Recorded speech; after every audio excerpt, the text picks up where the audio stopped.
Здравейте, приятели! Днес ще представя на вашето внимание още една брадва, изработена за един мой личен приятел, който се занимава сякане на свинска глава.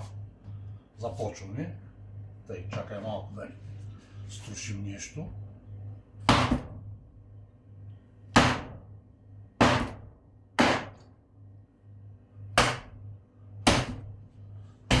Упс!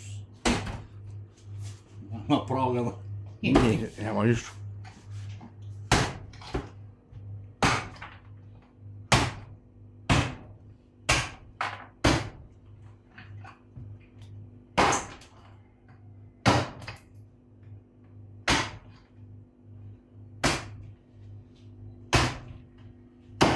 Не съм професионалист, естествено.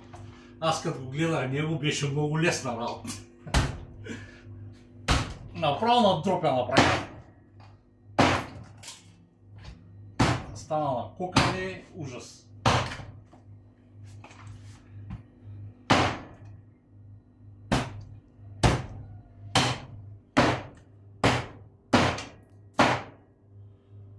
Нагоре развалихте прасета.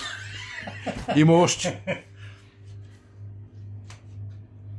Брадвичката е в уникално състояние. Благодаря ви за вниманието.